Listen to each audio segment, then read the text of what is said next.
देख रहे हैं अब तक news channel. Unique academy computer and coaching classes, जहां नर्सरी और जूनियर सीनियर केजी क्लासेस से लेकर 11वीं और 12वीं जमातों के लिए कोचिंग क्लासेस जारी हैं। यूनिक एकेडमी में ऑडियो और वीडियो स्क्रीन का इंतजाम भी किया गया है। 5वीं, 6ठी, 7वीं और 8वीं जमात की स्पेशल क्लासेस भी जारी हैं। उर्दू, इंग्लिश, मराठी और मैथ्स की बेसिक क्लासेस भी जारी हैं। लड़कियों के लिए बिल्कुल सेपरेट क्लासरूम। यूनिक एकेडमी में अपने बच्चों का एडमिशन करवाएं। हमारा पता याद रखिए, शहीद अब्दुल हमीद कुसुम्बा रोड, निहाल नगर पुलिस स्टेशन के सामने, मालेगांव। बिस्मिल्लाहिर्रहमानिर्रहीम। आज के जलसे के सदर मोहतरम मोहम्मद आमीन सरदार साहब, मंच पे तशरीफ फरमा साबिक म्युनिसिपल काउंसिलर फारूक सुलेमान साहब, मेरे सरपरस्त हाजी अब्दुल मजीद साहब बखारवाला साहब, मंच पे तशरीफ फरमा मालिक शेख कच्चेवाले साहब, मंच पे तशरीफ फरमा पार्टी के तमाम जिम्मेदारान और मेरे सामने तशरीफ फरमा तमाम ही बुजुर्ग हजरात, नौजवान साथी, दोस्तों और साथियों, इकबाल महमूदवाला साहब, शोएब डलरिया साहब, दोस्तों और साथियों, वक्त 15 मिनट मुझको मिला है। कोशिश करूंगा 15 मिनट में मेरी बात रखने की। दोस्तों और साथियों, और जहां तक मेरी आवाज जा रही है, ऐसी मेरी मां और बहनें,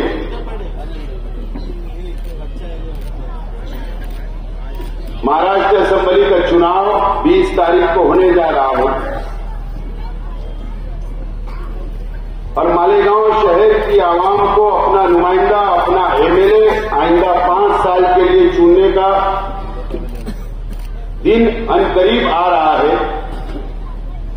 और शहर की मां बहनों को, शहर के नौजवानों को, शहर की आवाम को फैसला करना है कि आइंदा 5 साल आपका नुमाइंदा कौन होगा। आज जिस इलाके के अंदर मैं खड़ा हुआ हूं,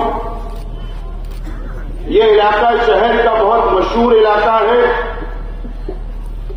इस इलाके से हाफिज मोहम्मद याकूब अशरफी साहब का ये इलाका, मौलाना मोहम्मद हनीफ मिल्ली साहब का इलाका, मौलाना अब्दुल अहद अजहरी साहब का इलाका, हाजी मौलाना हुसैन अहमद मिल्ली साहब का इलाका और हमारे लीडर, हमारे रहनुमा मरहूम हाजी सफीर से, ये इनका अपना इलाका है।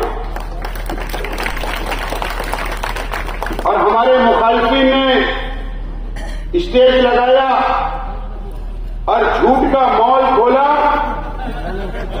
और इस इलाके की आवाम को और हमारी मां बहनों को गुमराह करने का काम किया, झूठ बोलने का काम किया। लेकिन आज हमारा स्टेज के ऊपर जितनी भी तकरीरें हुई, अल्लाह का एहसान है कि सब लोगों ने सच बोला और इंशाअल्लाह मैं भी सच ही बोलूंगा। दोस्तों और साथियों, ये हमारा शहर पावरलूम शहर है। हमारी अपनी सनत आज से 70 साल पहले इस चूना भट्टी के ऊपर सिर्फ 5 लोग चला करते थे और उससे पहले हैंडलूम चला करते थे। यह इलाका बुनकर भाइयों का है। यह हमारा मालेगांव शहर पावरलूम सनत से हमारे हजारों नहीं लाखों लोग रोजगार से जुड़े हुए हैं और ना आप लोगों को शेख आसिफ आपको रोटी देता है, ना खाना खिलाता है और ना मुफ्ती इस्माइल साहब और ना दूसरे उम्मीदवार आपको खाना खिलाएंगे। ये बात आप समझ लो। यह हमारा अपना शहर मस्जिद और मीनारों का शहर है, मुसलमानों का शहर है और ये शहर को 20 तारीख को जो फैसला लेना है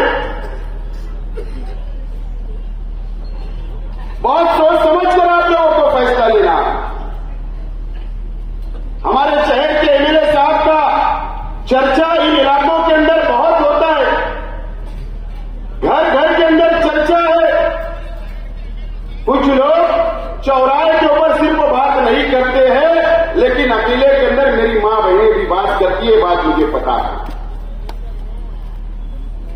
मैं क्या बोलना चाह रहा हूं, आप समझ लो। बहुत चर्चा होता है, जहां मोहम्मदाबाद का चर्चा होता है वहां पर और बहुत सारे इलाके का भी चर्चा शहर में हो रहा है। लेकिन मेरे साहब, मैं वो बात नहीं करूंगा, आप पर इज्जत उठा लूंगा नहीं, आपकी इज्जत ही करूंगा। सिर्फ मैं आपको इशारा दे रहा था कि चिट्ठी मेरे पास भी आ सकती थी आज। चिट्ठी इस चुना भट्टी से बेलबाग से मुझको भी आ सकती थी, और वो चिट्ठी के सारे मैं भी तकरीर कर सकता था, लेकिन तुम्हारी इज्जत ना चली जाए इसके लिए मैं कुछ नहीं बोल रहा। ये मेरी तहजीब नहीं है।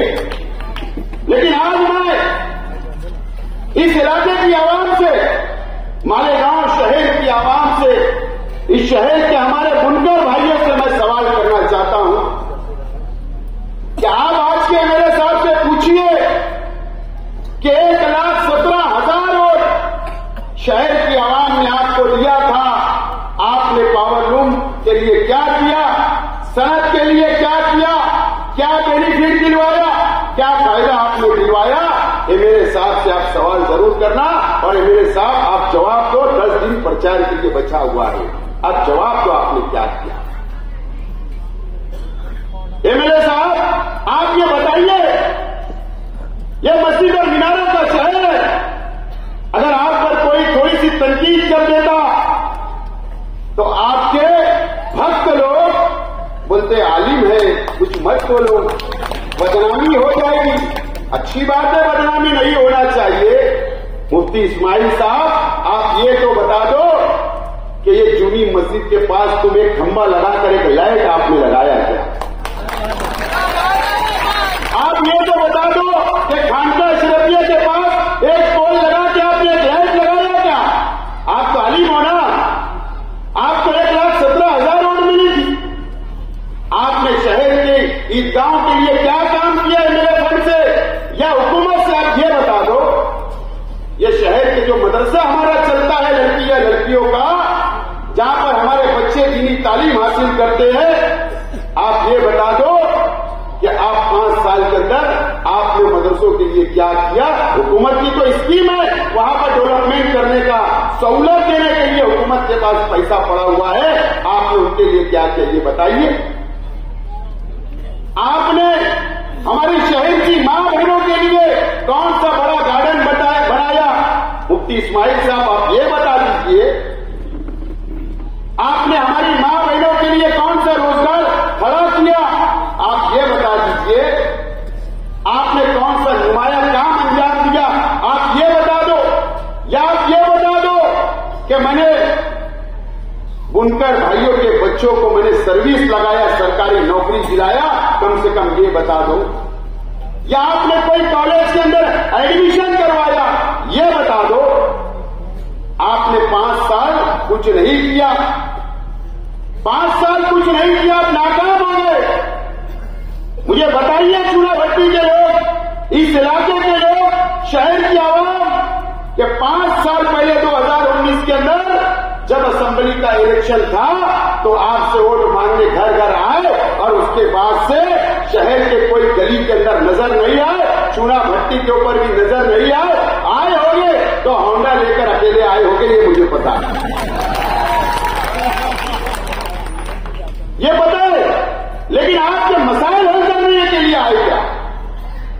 सिर्फ जब इलेक्शन आता आपसे वोट ले लेते हैं, लेकिन आपका रोजी रोटी का मसले के बारे में नहीं सोचते। अगर मैं शेख आसिफ, अगर मैं आपके बारे में सोच रहा हूं, अगर आज मैंने मेरा मैनिफेस्टो डिक्लेयर किया तो मैंने क्या किया? मैंने कहा कि चाहे वो रंगीन पावर लूम हो या सफेद हो, 24 लूम के कारखाने पर इंशाअल्लाह अगर आप लोगों ने मुझे कामयाब किया तो मैं कारखाने के ऊपर सोलार लगाने का काम करूंगा। मैंने सुना कि उनका तंजीम का बेवकूफ आदमी ये बोल रहा था, अक्कल का तो पता नहीं है, बोलने का तो ढंग नहीं है, लेकिन ऐसा बोल रहा था कि सब्सिडी बंद हो जाएगी। अबे बेवकूफ, अबे जब मीटर ही नहीं रहेगा, सोलार से बिजली मिलने वाली है, तो सब्सिडी का सवाल कहां से आया? सवाल कैसे? आज तो उनका भाई परेशान है, कारोबार नहीं चल रहा है, मंदी रहती है। आज इसको गवर्नमेंट की सब्सिडी और उसके जेब से भी पैसा मिलाकर बिल भरना पड़ता है। सोलार लगने के बाद एक भी बिल नहीं आएगा, जबकि हुकूमत उल्टा 2-3 लाख रुपए सब्सिडी आपके अकाउंट के अंदर डाली। अगर मैं ये काम कर रहा हूं तो तकलीफ क्या है? अगर मैंने मस्जिद के ऊपर सोलार लगाया हूं, 110 मस्जिद और मदरसे पर सोलार लगाया, तो बहुत तकलीफ हो रही। एमएलए साहब को तो ये बोलना था कि शेख आसिम ने 110, मैं 1010 लगाऊंगा, ये बोलना चाहिए था। लेकिन आपको काम करना आपको आता नहीं और आप इस तरीके की बातें करें। कल मुझे उम्मीद थी एमएलए साहब से, 2 दिन पहले जब जलसा लेकर गए, मुझे उम्मीद थी कि मैंने कहा था सर्वे नंबर 57 पे कि एमएलए साहब आप बहुत फिरका परस्ती की बातें करते हो, मुझ पर इल्जाम लगाते हो ना। मैं आज बोलता हूं कि शहर की आवाम और 115 मतदार संघ के आवाम, वहां के मुसलमानों से अपील करता हूं कि दादा भूसे के खिलाफ वोट देकर दादा भूसे को हरा दो।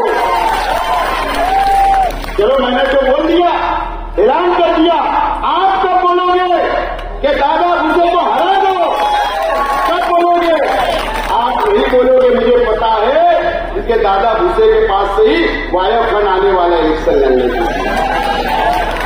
आने से वाया नहीं आने वाला है। आपकी मिली जोड़ आपने लड़ा, आपने मेरी मां बहनों से बोलना चाहता हूं, जो घरों के अंदर बैठ के मेरी बातें सुन रही है, मेरी मां बहनों, आप मेरी बातों को सुनिए। मैं ईमानदारी से बोल रहा हूं, अल्लाह को हाजिर नाजिर जानकर बोल रहा हूं कि 2019 में आपकी वोट ली गई, आपने दुआएं की, आपने वोटें दी, आपने रोजा रखा, आपने नमाजें पढ़ी, लेकिन इस शहर के मेरे साहब मुफ्ती मोहम्मद इस्माइल कासमी साहब जब चुन कर आए, उसके बाद जाकर आज के वजीर आला एकनाथ शिंदे साहब से ये 5 साल तक कम से कम 25 करोड़ रुपए की रिश्वत ली। आपको बेचने का काम किया, आपकी दुआओं को बेचने का काम किया गया, आपके रोजे को बेचने का काम किया गया, आपकी नमाजें, आपकी इबादत जो आपने उनकी जीत के लिए आपने मांगी थी, उसको बेचने का काम मुफ्ती मोहम्मद इस्माइल कासमी साहब ने किया। बहुत शर्म की बात है, ये इसका जवाब नहीं दे रहे।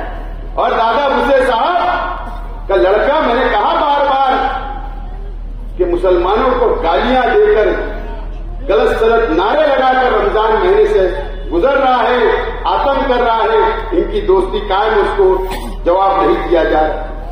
हमारे शहर के एमएलए साहब उनके मंच के ऊपर अच्छाई और बुराई की बात करते, मैं बोलना नहीं चाहता था, मैं चाहता था दूसरा मुकर्रिर बोले, लेकिन बहुत छोटा इंसान है मेरी नजर में। कोई एक अनीस नाम का था, जाने तो उनका लकब क्या है, बड़ी टोपी थी, इल्जामात लगे, मालूम है आपको, मेरी पार्टी में थे, मेरे पार्टी से क्यों हकाला पता है?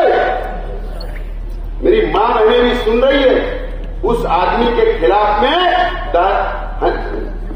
दारुल हनफिया सुन्निया से उनकी बहू ने उनके ऊपर इल्जाम लगाई थी, वो फतवा उनके खिलाफ लिखा।